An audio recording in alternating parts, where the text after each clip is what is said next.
Hey, it's Aaron from GameEnthus.com. And this time I'm taking a look at Three Sisters from Motor City Games.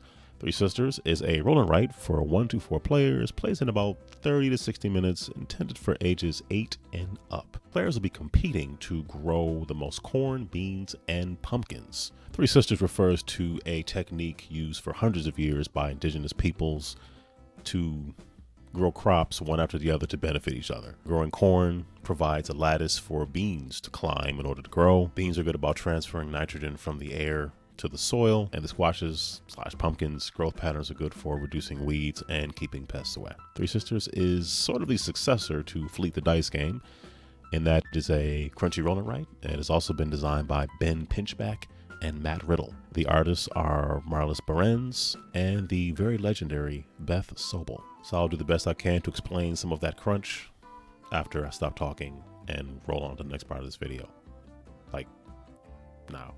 This is Three Sisters. This is somewhat of a spiritual successor to Fleet the Dice game, which I was introduced to earlier, actually this week, which is nice. I got a chance to see the game that preceded this game. So this is a prototype, so there are some things that are going to change, maybe in terms of dice colors, maybe some things on the actual mats here, the sheets I should say. But for the most part, what I'm going to talk about is just kind of running you through how the game functions. So the game is playable from 1 to 4 players. Instead of pulling out another set of sheets, I was going to just kind of show you what the single player is like, which is very akin to the 2-player game. So every player would need 2 sheets. You need a garden sheet, which is comprised of 6 different, let me go actually in numerical order, 6 different garden areas. You have a perennial section. I'm going to say that in a moment. The other sheet you have a shed, which is this whole area here, which has different perks and upgrades. The general areas for you to tally up points. This is all a scoring area here. The compost area here allows you to manipulate the pips on a die. So plus or minus 1 for each compost box that you have ticked. And these are goods. Goods correspond to, well, one is every time you hit a star, every 5 goods, you get to mark anything on your sheets with the exception of the entire garden area. So basically, anything in the apiary, fruit, apples, peaches, blackberries, raspberries, anything in the shed, any of the perennials going from top to bottom. The garden and perennials go from, bottom to top. Bottom to top. Plants would grow from bottom and they would grow up for the most part. If that, there are going to be some exceptions, but for the most part. So perennials, you would tick these areas, these boxes, these spaces, those hexagons, those are octagons, I guess. These octagons will go bottom to top. These squares in the circle, bottom to top. The goods and the compost are going to go left to right and down. So left to right, down. So the rows. The fruit is going to go from left to right. Apiary is going to go bottom to top. And then everything in the shed is pretty much going to go from left to right and then down, if that makes sense. So let me explain a little bit about how the game really works. So what you're going to be trying to do is you want to earn the most points. It's a roll and write. That kind of goes without saying. But if you're sort of new to roll and writes, this is roll and write where, yes, you have 2 sheets. It looks like there's a whole lot going on, and there kind of is. But you're really good. But what you're going to roll is really going to narrow and limit what you're able to do on those turns. Now, the analysis process you might experience in thinking, maybe overthinking other options and choices are going to make it a little bit different. But a typical turn is it's going to be rolling die. And this meeple here is Farmer Edith, who's going to start off on, she starts off on the apiary or fruit. So the areas on the rondelle correspond to areas on your sheets. So plant or water means plant or watering in the garden area. Shed time means things in the shed. Compost, 1 compost and 4 goods means if you take this action, you can tick off 1 compost and 4 goods in the goods area. Apiary or fruit means you can tick a box or a circle in the apiary or fruit section. As you see here, raspberries, every space here gives you 3 goods. So if you were to fill in that circle, you would also fill in 3 goods. And every 4th gives you a victory point. All little blue ribbons here all over are all points. So you see apiaries up there twice, shed time's up there twice. Plant or water is only up there once. I'll get into why in a second. The farmer's market, this is the farmer's market, and that corresponds directly to how many goods you have. If you have no goods at all, the action you can take is you can get a compost, meaning that allows you to change the value of a die plus or minus 1. The game takes place over 8 rounds. So at the end of every round, this is the little round marker here. Also, this little cute pumpkin meeple is the first player token. I'll put Farmer Edith back there. At the end of every round, you can take an action. You can take a shed action, meaning shed, you can tick a box in the shed. Rain allows you to add 1 more growth for everything you've already planted in your garden. Not anywhere over here, just the garden. That'll make sense in just a second. Farmer's market allows you to look at how many goods you have and take the corresponding action based on the number of goods that you have. This symbol here is perennials. Perennials are down here. They go from bottom to top. So let's say you had 4 goods, 4 or more, anywhere between 4 and 19, because the next threshold is 20. So if you had 4 goods, or anywhere, I guess if you had more than one, but at least 1, but less than 20, you could tick off 1 of the perennials going from bottom to top. And the perennials sometimes have an action, like the crocus perennial lets you get 2 more compost. The daffodil, the first one, lets you get a shed, take a shed action. You normally take those immediately. Some of the perennials are cumulative. I believe the only ones that are cumulative, meaning all of their actions stack, I think that's the iris and the tulip.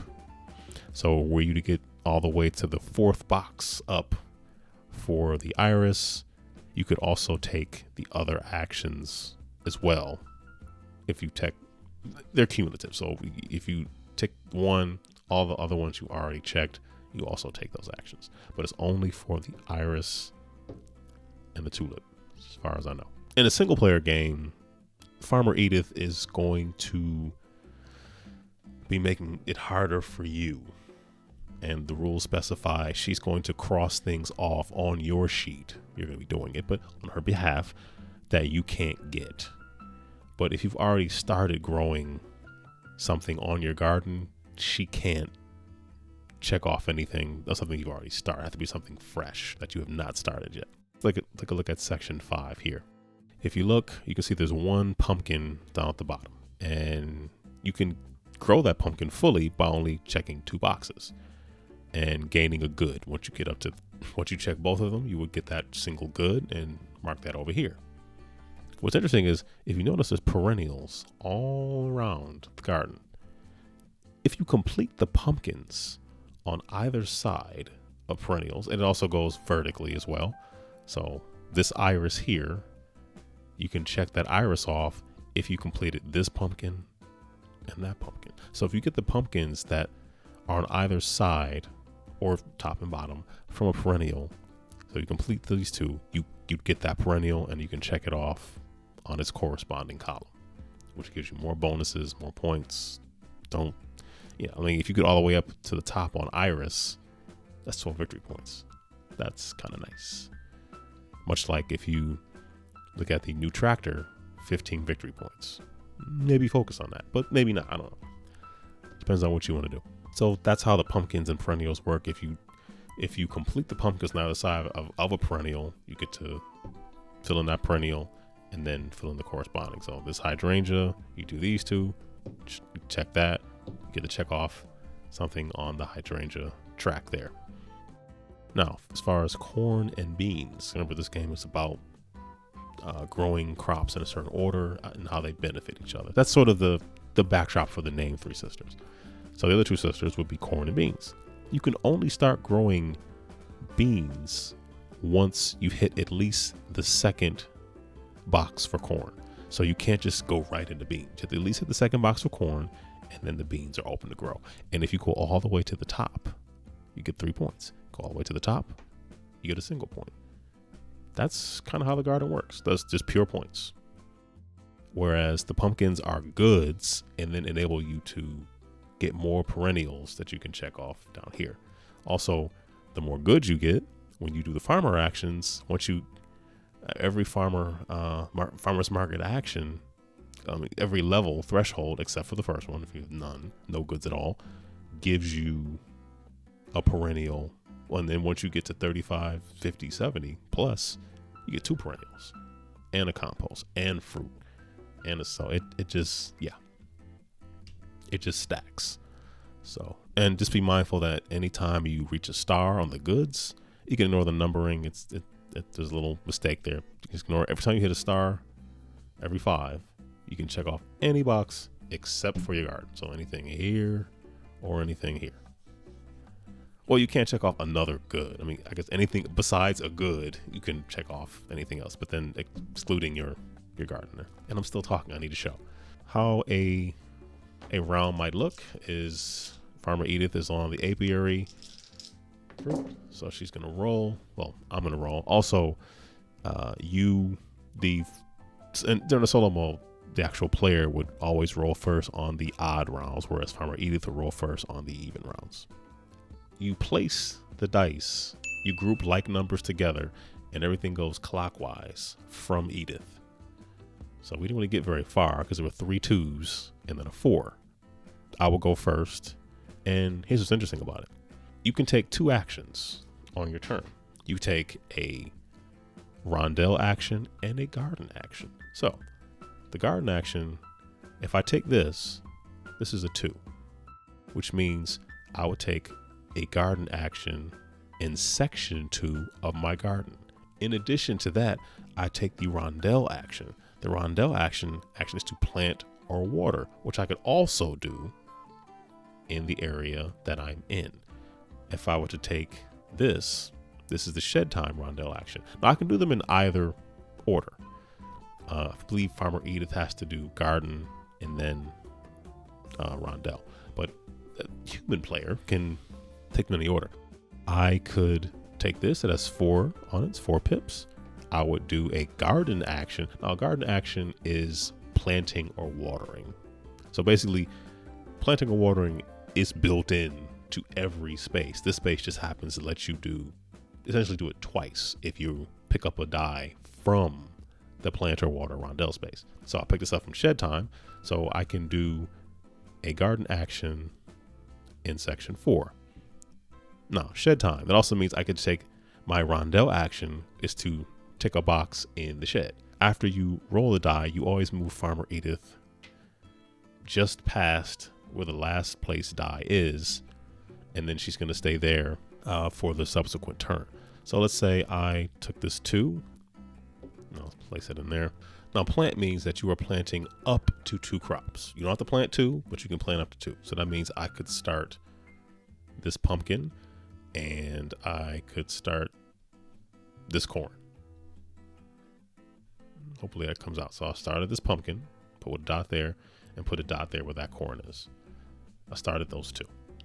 So that was, I mean, it doesn't make any difference because I got it from plant or water, so I'm kind of doing the same thing twice. Watering means you would add one more growth to everything in a section. Whereas rain that happens at the end of the 2nd and 8th, actually rain happens at the end of the 2nd, 4th, and 8th rounds. Rain means you would add 1 growth to every space applicable to your entire garden. Watering is per section. Rain is the whole garden here. Not here, not here, just here. I planted, and I'm gonna I'm gonna plant again. So I'm gonna plant here and here. I could really put that in right there. So I'll put those right there. So I basically planted in 4 different spots. Farmer Edith normally prioritizes the apiary or fruit, where she will cross off based on what the pip value is on the die, the honey track, or for fruit, I think she crosses off, for lower numbers, the apple furthest to the right, which is, once you get past the first apple, it's worth 3 points, and then another space. And then, the apples can be pretty valuable too. But right now she's going to have to go for section 2. She does a gardening action first. Farmer Edith she goes for the tallest pumpkin first, which is why I went ahead and started growing the pumpkin so she can't touch it. If the pumpkins aren't applicable, tallest pumpkin first, then she just goes for any corn or any bean. So her garden action is going to be to cross off that, well, yeah, I guess to just cross that off. And then I guess she could also cross off that bean too. So crossing off the corn, I guess, is her rondelle action. Crossing off the bean would be her, one is the garden action, that was the corn, and then her rondelle action would be the bean, I believe. What does a bean mean? What makes sense for me to do at this point? I think I'm going to go with a shed action. I mean, she can do some damage here, but I guess it's not that big of a deal. So I'm gonna take a shed action for 4.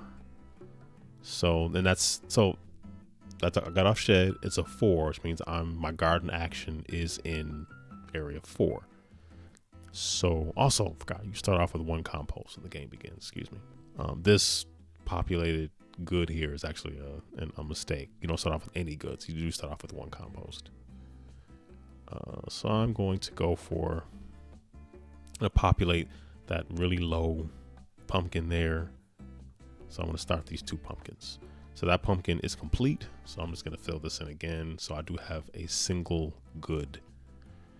And then because I got off the shed, I get 1 shed action. And the seed spreader here says when planting, you get +1 seed. Pretty useful.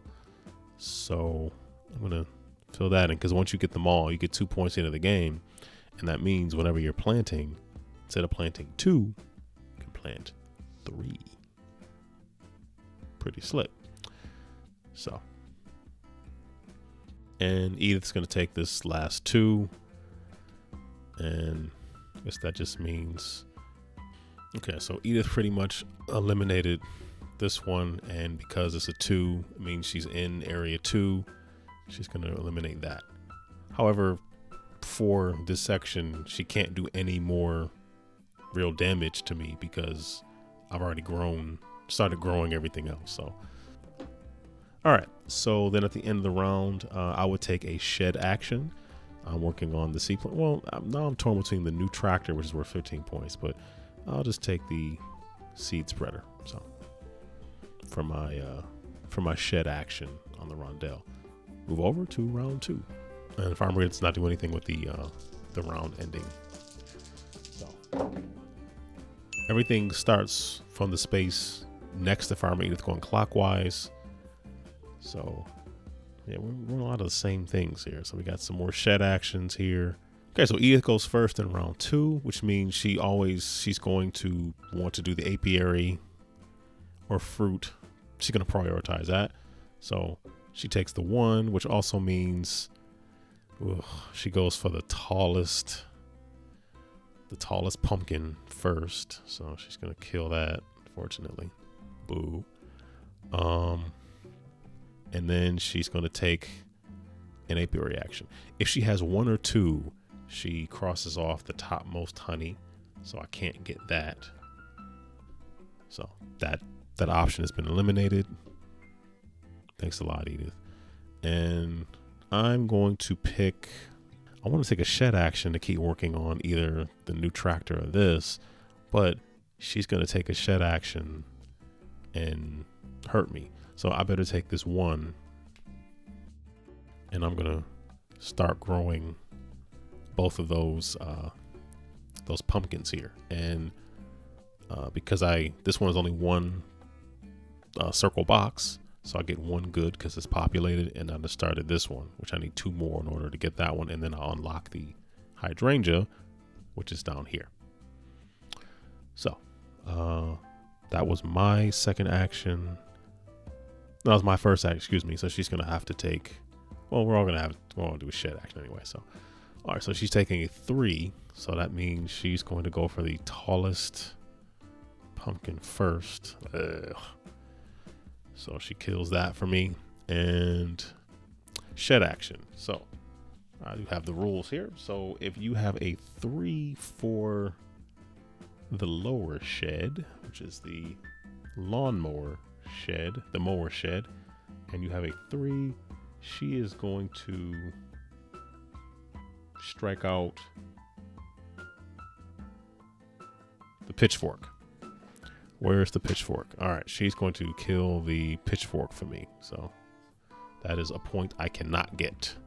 And the pitchfork says when every time you get a hydrangea perennial, you get a compost. It's pretty nice. All right, so she killed that for me, unfortunately. All right, so now I'm over here. So that what it also means is I can't get this iris because she killed that entire crop there. Boo. But I can start growing that, so at least I can get this tulip. And this one is dead, so fortunately. And I'm going to start the corn. So that is my garden action for section 3. And it came off of the shed, so that means I also get to check a box on the shed. And that's round 2. At the end of round 2, it rains. Rain means that I get to have growth for anything that I started growing already. So over my whole garden, this section here, all of this. If I did the water action, that would mean I would just be watering things that are already there. So all right, so it's going to rain. So the raining means I complete that pumpkin, which gives me another good. Raining means that corn grows, that pumpkin grows. What else do I have here? That pumpkin grows, this grows, that grows, that grows. So rain allows growth to happen all over. And that's just 2 rounds, but that is kind of how it plays. Now, yes, this is the solo mode, but there's not a whole lot of player interaction between, so there's really nothing you can do to like penalize anybody you're playing with. I have played this game multiplayer remotely. There's a video, maybe if I remember, I'll have it, a little card will come out from like here. It works very similarly where Farmer Edith is still moving around, but the exception is you have more die that are still on the board.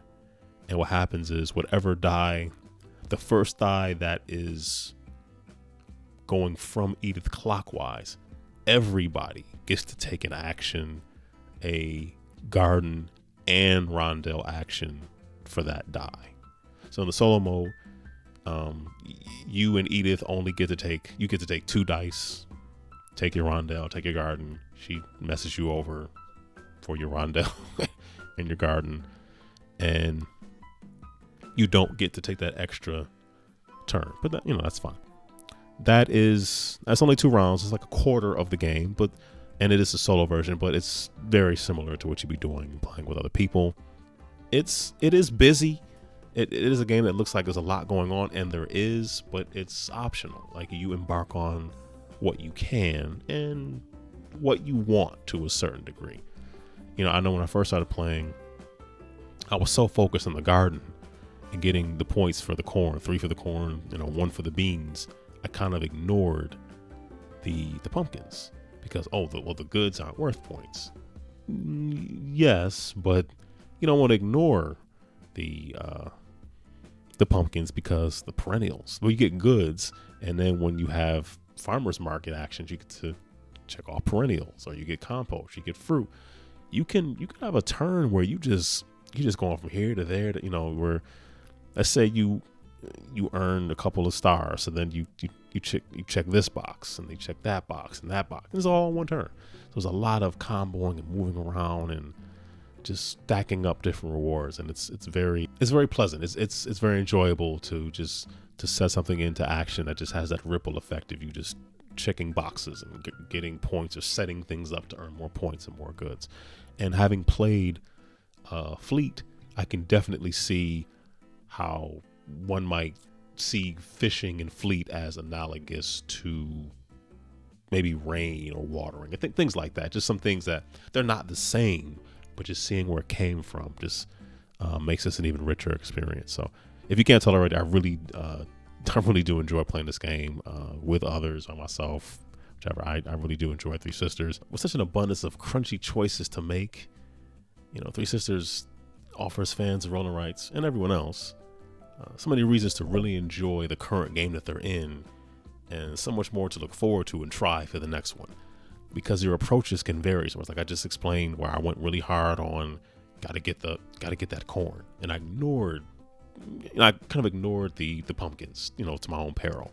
My score was okay, but once you spread out a bit and start to understand, like, well, if you really focus on the Irish track, then you really want to make sure you get this get these pumpkins here and these pumpkins here.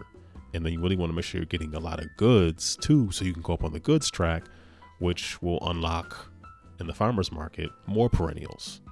So you're just going up and up and up and up.